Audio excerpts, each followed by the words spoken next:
اور اس کی وجہ یہ ہے کہ جو پرانے میڈیکل کالجز ہیں وہ اپنے پرانے انرشیا کے اندر اتنے امرسڈ ہیں کہ شاید وہ اس تبدیلی میں خود کو ڈھالنے میں بہت وقت لگائیں گے جو دنیا میں ہر شعبے کے اندر وقوع پذیر ہو چکی ہے۔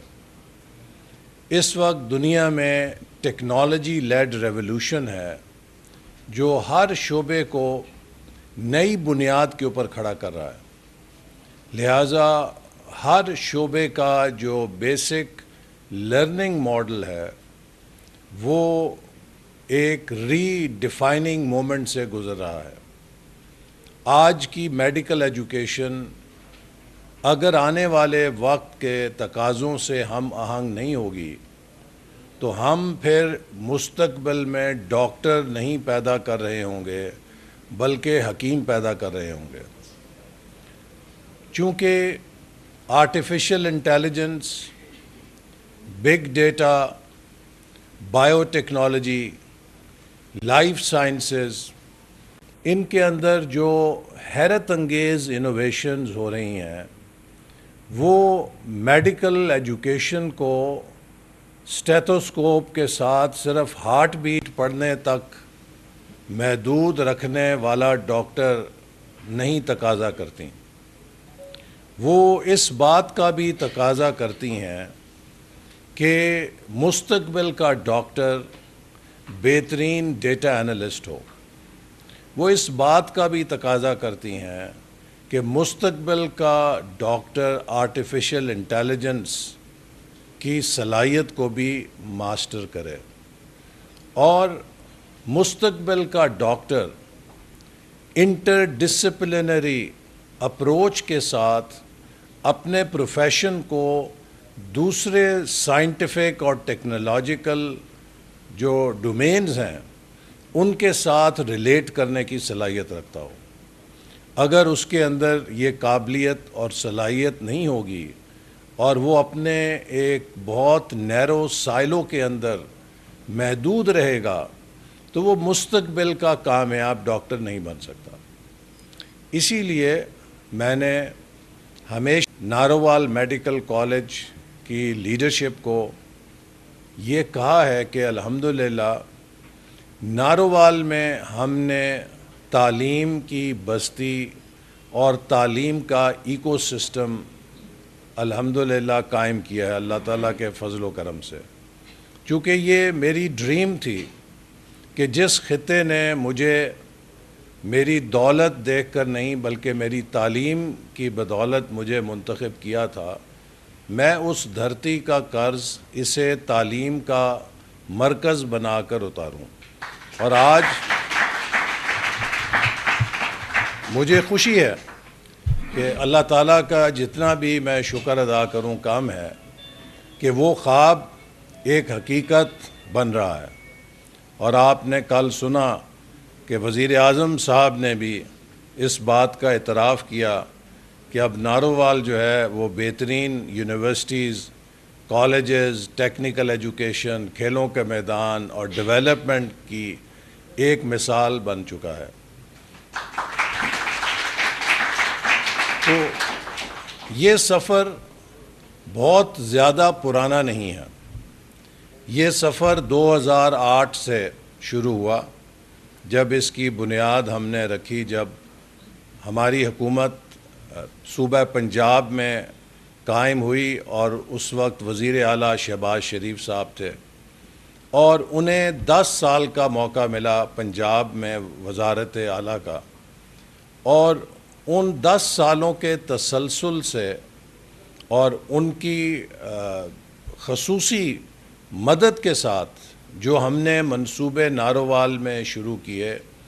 آج وہ ایک بڑے درخت بن کے لوگوں کو نظر آ رہے ہیں۔ اور میں اکثر یہ بات کہتا ہوں کہ اگر ہم نارووال کے اندر 15 سالوں میں یہ تبدیلی لا سکتے ہیں تو پاکستان بھی 15 سالوں کے اندر تبدیل ہو سکتا ہے۔ نارووال کی اس تبدیلی کی بڑی وجہ یہ تھی کہ نارووال کے عوام نے اپنی نمائندگی میں ایک استحکام قائم رکھا، اور مجھے جو یہاں کے لوگوں سے بار بار مینڈیٹ ملا، اس تسلسل نے ان پالیسیوں کو جاری رکھنے میں مدد دی۔ لیکن 2018 میں جب حکومت تبدیل ہوئی، اگرچہ نمائندگی میرے پاس تھی، لیکن اس نئی حکومت نے ان منصوبوں کو جاری رکھنے کی بجائے ترک کیا، اور الٹا اس ترقی کی سزا اور ان منصوبوں کو بنانے کے جرم میں مجھے اٹھا کر اڈیالہ جیل میں ایک جھوٹے ریفرنس میں بند کر دیا۔ اور آج اللہ کا نظام دیکھیں کہ اللہ کی لاٹھی کتنی بے آواز ہوتی ہے، کہ جس شخص نے وہ جھوٹا مقدمہ بنا کر مجھے اڈیالہ جیل میں بند کیا تھا، آج اسی سیل کے اندر وہ خود مقیم ہے کہ جس سیل میں اس نے مجھے ڈالا ہوا تھا۔ چونکہ جب آپ کسی پر بہتان لگاتے ہیں اور جھوٹے الزام لگاتے ہیں تو وہ اللہ تعالیٰ کے نزدیک ایک بہت بڑا گناہ کبیرہ ہے۔ غیبت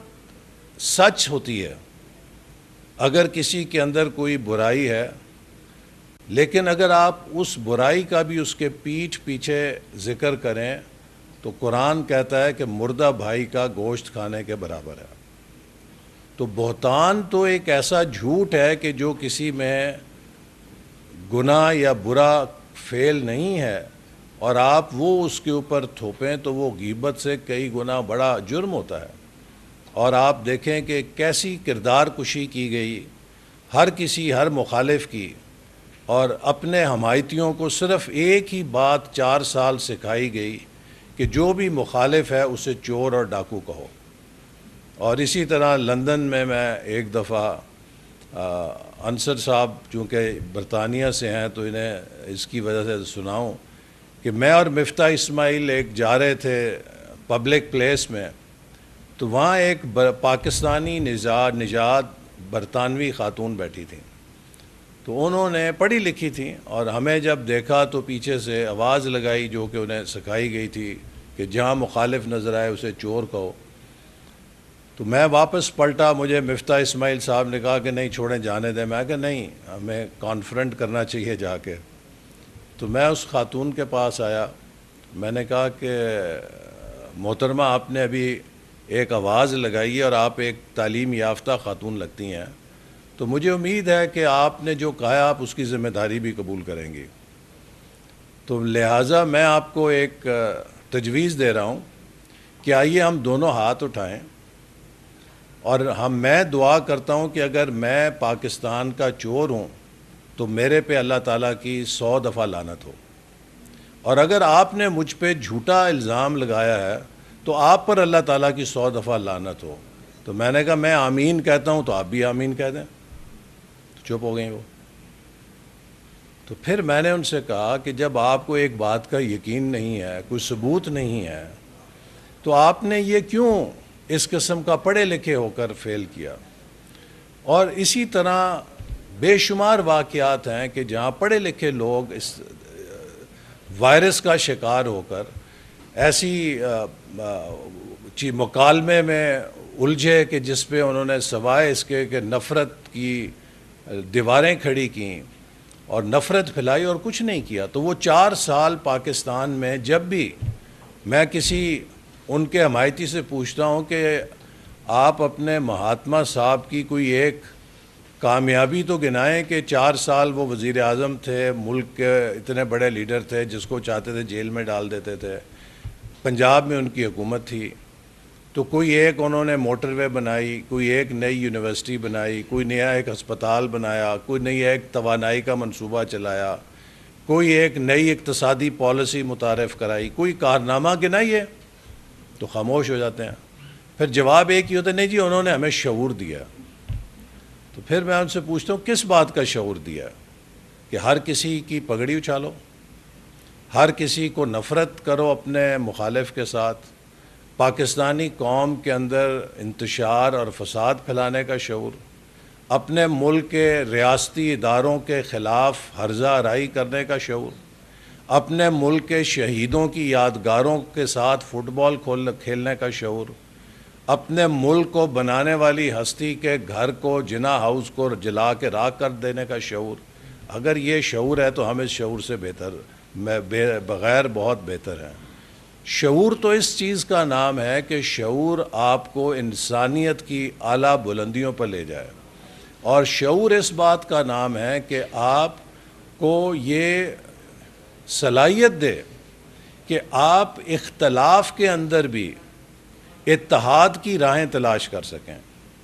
آپ ڈائیورسٹی کے اندر بھی یونٹی کی روشنی تلاش کر سکیں، جو کہ قرآن نے ہمیں تعلیم دی ہے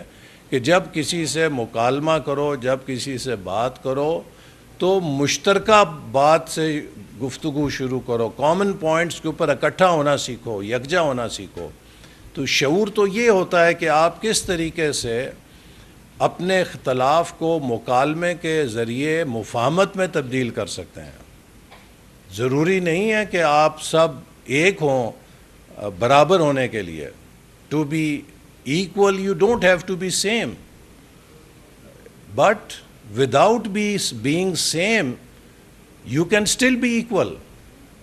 یہ وہ شعور ہے کہ جس کی ہمیں ضرورت ہے کہ ہم میں فرق ہو سکتا ہے خیالات کا، ہم میں فرق ہو سکتا ہے نظریات کا،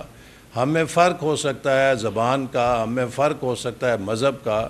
ہم میں فرق ہو سکتا ہے صوبے کا، لیکن اس فرق کے باوجود ہم اپنی پاکستانی شناخت کے اوپر ایک ہوں۔ ہم اپنی سیاست علیحدہ علیحدہ راستوں پہ کریں، لیکن ہمیں یقین ہو کہ ہمارا ڈاک خانہ ایک ہے اور وہ پاکستان ہے۔ یہ ہے شعور۔ تو اسی لیے ہم سب کو اس وقت ضرورت اس بات کی ہے کہ پاکستان کی خاطر یکسو ہو کر اگلی نسل کے مستقبل کے لیے وہ سب کچھ کریں جس سے کہ آپ کی نسل آج سے 22 سال کے بعد تاریخ میں سرخرو ہو سکے۔ ہمارا اگلا امتحان، ہم نے ابھی الحمدللہ معرکہ حق جیتا ہے، اور وہ دشمن جو یہ سمجھتا تھا اور اس زوم میں آ گیا تھا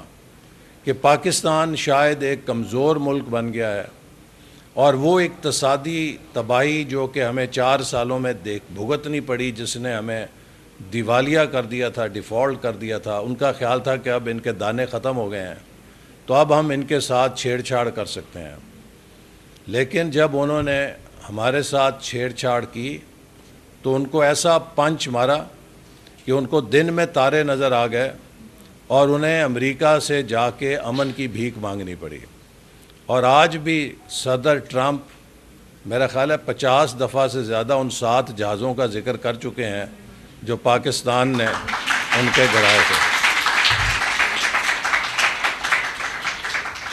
یہ ہوتا ہے شعور۔ شعور یہ نہیں ہوتا کہ ہندوستان آپ پہ حملہ کرے تو آپ اسمبلی میں کھڑے ہو کر پوچھیں کہ اب میں کیا کروں، کیا میں ہندوستان کے ساتھ لڑائی کروں۔ شعور یہ ہوتا ہے کہ آپ اپنی مسلح افواج کو کہیں کہ یہ اگر آپ کو ایک پنچ ماریں تو آپ ان کو 10 پنچ مار کے وہ سبق دیں کہ یہ آئندہ جرأت نہ کر سکیں۔ اور 10 مئی کو پاکستان نے معرکہ حق میں دشمن کو وہ مزہ چکھایا۔ ہماری مسلح افواج نے فیلڈ مارشل عاصم منیر کی قیادت میں وہ دلیرانہ کامیابی حاصل کی جو ہمیں تاریخ میں اپنی نظر نہیں آتی۔ لیکن اب یہ معرکہ حق کی کامیابی کو اگر ہم نے مستقل بنانا ہے